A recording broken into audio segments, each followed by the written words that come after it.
चला मित्रांनो, PYQ प्रश्न खास करून पोलीस भरती, लिपिक, तलाठी, ग्रामसेवक ज्या एक्झाम आहेत सरळ सेवेच्या त्याला आपण फोकस केलंय. आणि सातत्यानं मित्रांनो जे प्रश्न मी घ्यायलो PYQ पोलीस भरतीसाठी 100% जशाच तसे प्रश्न उतरलेत. म्हणून कमी टायमामध्ये आपल्याला जास्त प्रश्न सॉल्व्ह करायचे. पहिला प्रश्न आहे करीजे, करीजे, बोलीजे, जाईजे अशी क्रियापदाची रूपे कोणत्या प्रयोगाच्या उपप्रकारात आढळतात? ठीक आहे. तर मित्रांनो लक्षात घ्या, सरळ आणि साधा विषय हे ते आहेत कर्मणी प्रयोगाचे उपप्रकार. ठीक आहे. याला जुना कर्मणी म्हणतात. काय म्हणतात? जुना कर्मणी. तो काय कर्म करी जेले लघुले कराने. ठीक आहे. मग करी जेले, बोली जेले, जाई जेले. ठीक आहे. आणि म्हणून कर्मणी प्रयोग आहे ऑप्शन नंबर बी. साखर भात हे कोणत्या समासाचे उदाहरण आहे? साखर भात, साखर भात हे कोणत्या समासाचे उदाहरण आहे? हे कोणत्या समासाचे उदाहरण आहे? ठीक आहे. तर मित्रांनो ते आहे मध्यम पदलोपी समास. ठीक आहे. साखर भात हा सामासिक शब्द आहे. विग्रह करा कसा होईल?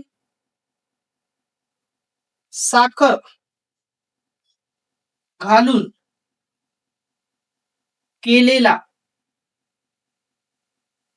भात, साखर घालून केलेला भात. मित्रांनो साखर भात हा सामासिक शब्द आहे. विग्रह करा साखर घालून केलेला भात. मित्रांनो बघा हे दोन पद वगळून टाकतो मी. मध्यम पदलोपी समास म्हणते. मग मित्रांनो साखर घालून केलेला भात हा विग्रह आहे. याच्यापासून सामासिक शब्द बनलाय साखर भात. आणि मग मित्रांनो सामासिक शब्द बनत असताना मधली पदे वगळावी लागतात, तेव्हा त्याला काय म्हणतात? मध्यम पदलोपी समास. आणि मग मित्रांनो काय बनला? साखर भात. कळलं का? मधली पद वगळून टाकली. पद म्हणजे शब्द. ठीक आहे. म्हणून ऑप्शन नंबर सी बरोबर आहे. खालीलपैकी कोणता शब्द अभ्यस्त नव्हे? अभ्यस्त नव्हे. एकच शब्द मित्रांनो दोनदा येत असेल तर त्या शब्दाला अभ्यस्त म्हणतात. अभ्यस्त शब्दाचे 2-3 प्रकार पडतात. ठीक आहे. मग मित्रांनो अभ्यस्त नव्हे म्हणल्या कोणता शब्द अभ्यस्त नव्हे? मग एकच शब्द दोनदा कुठे आहे? समोरा, समोर एकच शब्द दोनदा आलाय. पानो, पाणी एकच शब्द दोनदा आलाय. जवळ, जवळ एकच शब्द दोनदा आलाय. आणि मित्रांनो ऑप्शन नंबर डी कधीतरी. मग मित्रांनो लक्षात घ्या हा अभ्यस्त शब्द नाही, कारण एकच शब्द दोनदा आहे का? नाही. आणि तेच आपलं उत्तर. एके दिवशी युद्ध बंद झाल्याची बातमी येऊन धडकली. या वाक्यातील विधेय विस्तार कोणते ते सांगा. विधेय विस्तार ओळखायला सांगितले मित्रांनो. मित्रांनो लक्षात घ्या, सगळ्यात अगोदर विधेय विस्तार म्हणजे काय? तर क्रियापदाबद्दल माहिती सांगणारे शब्द विधेय विस्ताराचं कार्य करत असतात. कशाचं कार्य करत असतात? विधेय विस्ताराचं. मग धडकली हे क्रियापद आहे. धडकली हे क्रियापद आहे. बरोबर का? ठीक आहे. धडकली हे क्रियापद आहे. ठीक आहे. मित्रांनो एकच गोष्ट लक्षात ठेवायची, विधेय विस्ताराचं कार्य वाक्यातले क्रियाविशेषण करीत असतात. कारण क्रियाविशेषण क्रियापदाचं विशेषण क्रियाविशेषण. मग क्रियापदाबद्दल माहिती सांगणारे शब्द वाक्यामध्ये विधेय विस्ताराचं कार्य करतात. आणि म्हणून मित्रांनो लक्षात घ्या काय म्हणतंय? एके दिवशी युद्ध बंद झाल्याची बातमी येऊन धडकली. मित्रांनो धडकली क्रियापद, धडक मूळ धातू, याला आपण प्रश्न विचारू. केव्हा धडकली? मित्रांनो केव्हा धडकली? उत्तर येतं एके दिवशी. ठीक आहे. आणि केव्हाच उत्तर क्रियाविशेषण असते. म्हणजे एके दिवशी हा कोण होऊ शकते? विधेय विस्तार, क्रियापदाचा विस्तार. ठीक आहे. त्यानंतर दुसरा प्रश्न विचारा, कशी धडकली?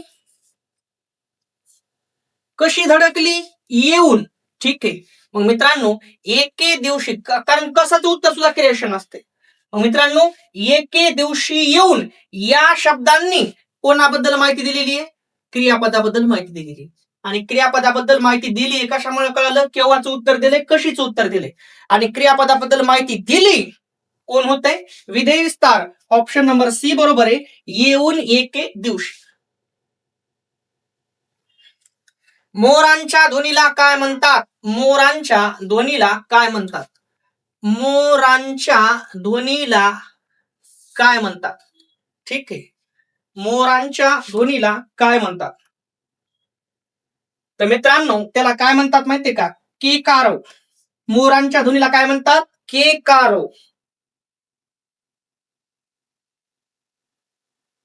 त्याची आई जाईच्या मांडवाखाली फुले वेचत होती. या वाक्यातील शब्दयोगी अव्यय, या वाक्यातील शब्दयोगी अव्यय ओळखायचंय.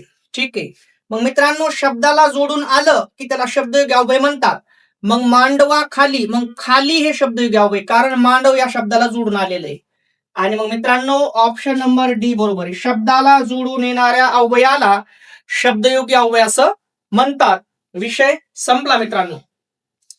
शाबास, भले, वाहवा ही कोणती केवल प्रयोगी अव्यय आहेत? ही कोणती केवल प्रयोगी अव्यय आहेत?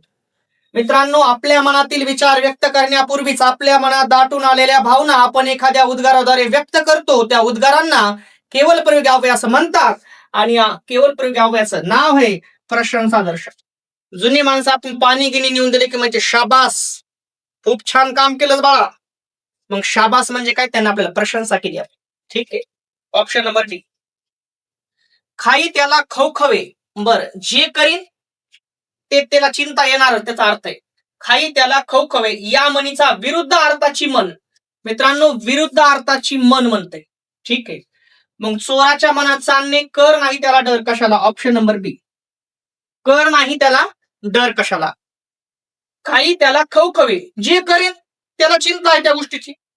याच्या विरुद्ध विचारले, कर नाही त्याला डर कशाला. ठीक आहे,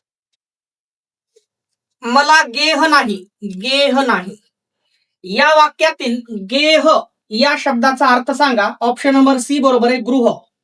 ठीक आहे, दुसऱ्याच्या सांगण्याप्रमाणे वागणारी व्यक्ती या शब्दसमूहाशी योग्य शब्द ओळखा. तर मित्रांनो कळसूत्री बाहुले, ऑप्शन नंबर ए. उड्डाण हा शब्द नामाच्या कोणत्या प्रकारात मोडतो? उड्डाण, पहिली गोष्ट तर नाम आहे, पण कोणत्या प्रकारात मोडतंय? तर मित्रांनो ते आहे भाववाचक नाम. SRPF ला परीक्षेत प्रश्न आलेला मित्रांनो. उड्डाण, नामाचा प्रकार ओळखा. मुलांना वाटलं कुठंच भावना दिसणं, पण भाववाचक नाम. पुढे काही शब्दांची स्त्रीलिंगी रूपे दिली आहेत. बर, कसली रूपे दिलीत मित्रांनो? स्त्रीलिंगी रूपे. पतीचं काय केलंय? पत्नी. दीरचं जाऊ, रेडाचं म्हैस. तर खोंडचं काय होतंय म्हणे? तर मित्रांनो खोंडचं काय होतंय? कालवड. Option number A. जो जी जे, जो जी जे जे ज्या जी ही सर्वनामांची रूपे, ही सर्वनामांची रूपे कोणत्या प्रकारातील आहेत? मग दर्शक सर्वनाम, प्रश्नार्थक सर्वनाम, संबंधी सर्वनाम. तर मित्रांनो ऑप्शन नंबर सी बरोबर आहे, संबंधी सर्वनाम आहे. जो जी जे आणि जे ज्या जी ही कोण येतं? संबंधी सर्वनाम आहेत. ऑप्शन नंबर सी बरोबर आहे. अमुक झाले तर तमुक होईल असे काल्पनिक विधान करायचे असेल तर भूतकाळी आणि भविष्यकाळी कोणत्या अर्थाच्या क्रियापदाची योजना करावी लागेल? असं झालं तर तसं होईल, अमुक झाले तर तमुक होईल. मग जर आणि तर येतं तिथे संकेतार्थ असते मित्रांनो. ठीक आहे, ऑप्शन नंबर बी बरोबर आहे, संकेतार्थी. ती गुलाबी उषा म्हणजे परमेश्वराचे प्रेम जणू. मित्रांनो डोकं लावायचं नाही, जणू दिसलं एकच अलंकार होतंय, त्याचं नाव आहे उत्प्रेक्षा अलंकार. उपमेय उपमान यांना जेव्हा कल्पनेमध्ये एक केलं जातंय का, तेव्हा त्याला काय म्हणतात? उत्प्रेक्षा अलंकार. एवढं लय डोकं लावायची गरज नाही, सरळ सरळ जणू दिसलं उत्प्रेक्षा अलंकार. गरज ही कल्पकतेची आई होय. या वाक्यातील आई या शब्दाचा लक्षार्थ कोणता? गरज ही कल्पकतेची आई होय. या वाक्यातील आई या शब्दाचा लक्षार्थ कोणता? तर त्याचा लक्षार्थ होते उत्पत्तीचे कारण. मित्रांनो मराठीमध्ये शब्दशक्ती हा टॉपिक आहे. अभिधा, लक्षण, व्यंजन अशा शब्दशक्ती आहेत. ठीक आहे, तर मित्रांनो त्यामध्ये काय होते माहितीये का? सरळ एखादे तुम्ही बोलले की तुमच्या दुसरा एक अर्थ लक्षात येते. एखाद्या वेळेस तुम्ही बोलता, समजा मी बोललो की तुमच्या दुसरा एक अर्थ लक्षात येते. आणि त्या अर्थाला लक्षार्थ म्हणतात. लक्षार्थ व्यक्त करणारी शब्दशक्ती लक्षणा शब्दशक्ती असते. उदाहरणार्थ म्हणलं, आमच्या घरावरून हत्ती गेला. मग ऐकणाऱ्याच्या बरोबर लक्षात येते की घरावरून गेला नाही, घरासमोरून. मग घरासमोरून गेला हे जे लक्षात आलंय का त्याला लक्षार्थ म्हणतात. आणि लक्षार्थ व्यक्त करणे म्हणजे लक्षणा शब्दशक्ती. आपण म्हणतो बघा, या पाहुणेराव ताटाव बसा. मग ताटाव बसत असतात का, त्यांच्या लक्षात येते ताटाच्या शेजारी बसायचंय, हा लक्षार्थ त्यांच्या लक्षात येते. आणि त्या लक्षार्थ लक्षात आला की त्याला काय म्हणतात, लक्षणा शब्दशक्ती. मग गरज ही कल्पकतेची आई होय, या वाक्यातील आई या शब्दाचा लक्षार्थ कोणता, तर उत्पत्तीचे कारण. ठीक आहे मित्रांनो, हा प्रश्न सोडवा. कमळ या शब्दाचा समानार्थी नसलेला शब्द ओळखा. ठीक आहे,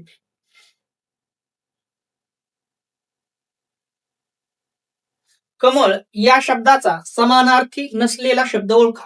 कमळ या शब्दाचा समानार्थी नसलेला म्हणलाय मित्रांनो.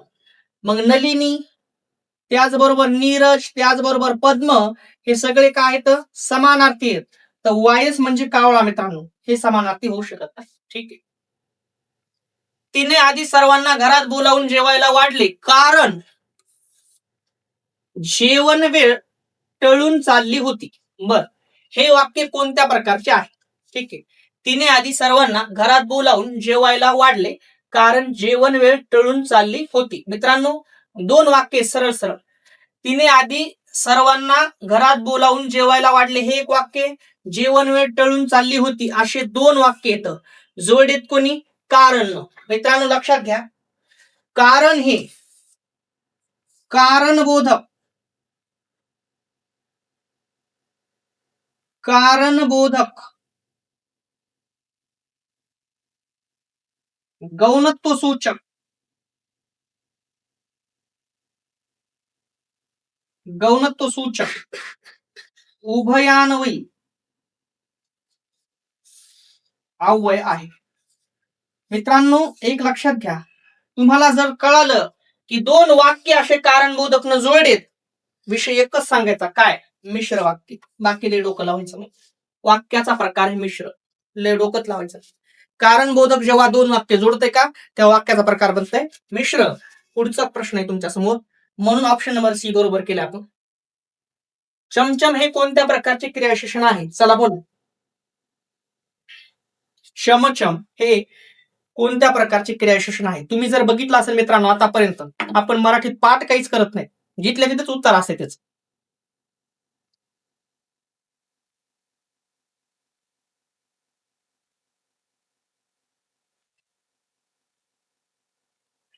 चमचम हे कोणत्या प्रकारचे क्रियाविशेषण आहे? चमचम मित्रांनो ते आहे अनुकरण दर्शक. पहिले तर सांगतो तुम्हाला, मी तुम्हाला म्हणलं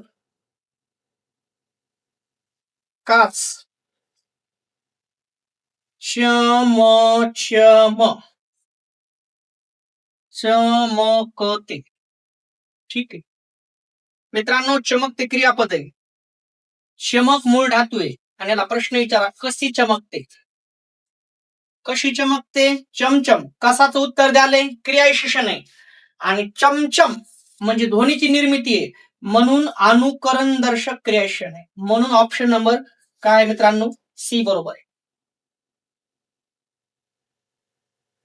तू कडे या शब्दातील षष्टीचा प्रत्यय लावल्यावर त्याचे रूप कसे होईल? हे तू कडे नाही, याच्या पुढे म्हणाले की षष्टीचा प्रत्यय लावून बघा. मग तू कडे होईल का? नाही. तू कडे होईल का? नाही. तुझ्याकडे, तुझ्याकडे, तुझ्याकडे होईल का मित्रांनो? पण वाटते षष्टीचा प्रत्यय, पण हे बी होणार नाही. ऑप्शन नंबर सी बरोबर आहे मित्रांनो.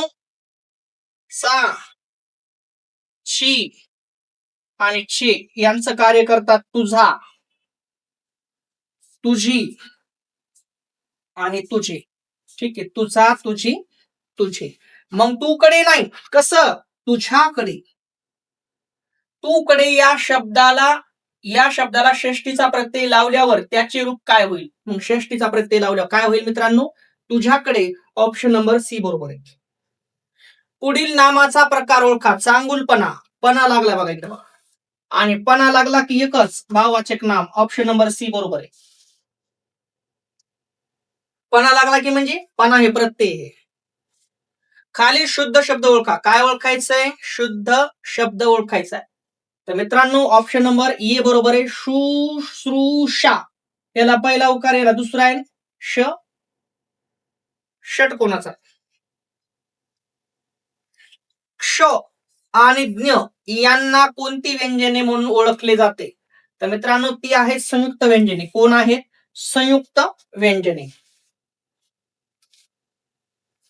असला नवरा नको ग बाई या वाक्यातील असला हा शब्द कोणत्या विशेषण प्रकारातील? बघा विशेषण म्हणाले, विशेषण प्रकारातील आहे.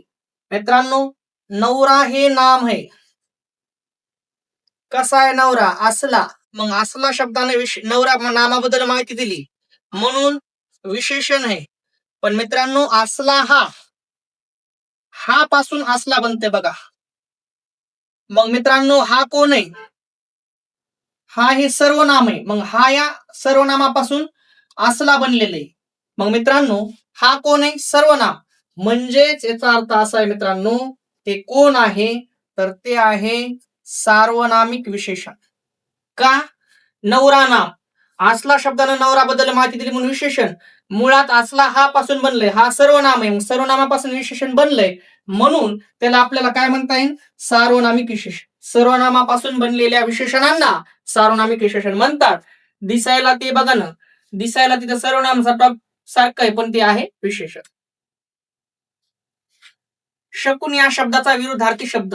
ठीक आहे. शकून या शब्दाचा विरुद्धार्थी शब्द आहे मित्रांनो अपशकून. ठीक आहे. मित्राच्या उदयाने कोणाला आनंद होत नाही वाक्यातील अलंकार ओळखायचा. काय ओळखायचा आहे? अलंकार. मित्रांनो सरळ सरळ इथून लक्षात घ्या. मित्राच्या उदयाने कोणाला आनंद होत नाही. ठीक आहे.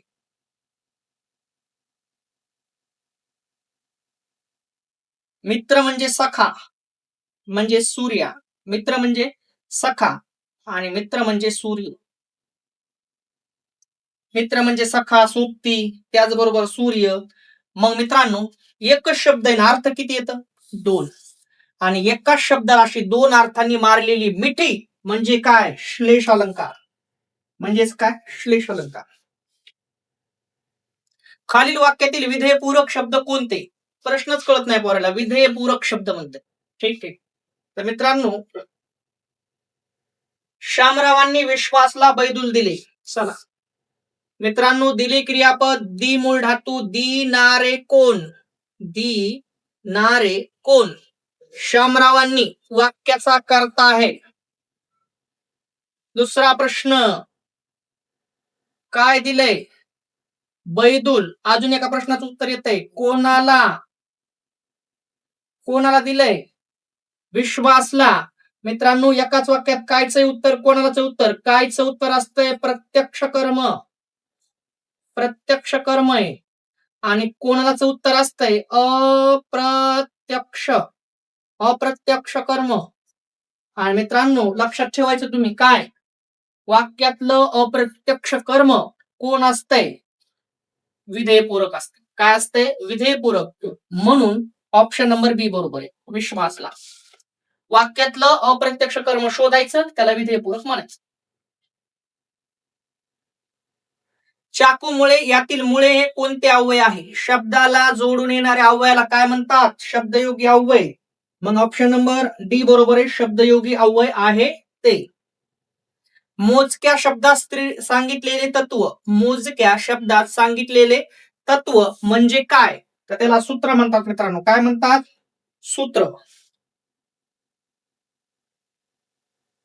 जसा वर्गाचा संबंध फळ्याशी. बघा वर्गाचा संबंध कशाशी? फळ्याशी. तसा चित्रपटगृहाचा संबंध पडद्याशी येते.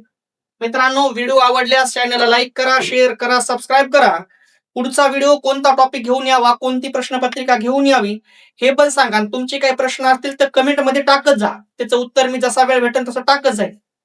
चॅनलवर नवीन असताना लाईक, शेअर, सबस्क्राईब करा मित्रांनो. थांबतो. जय हिंद, जय महाराष्ट्र.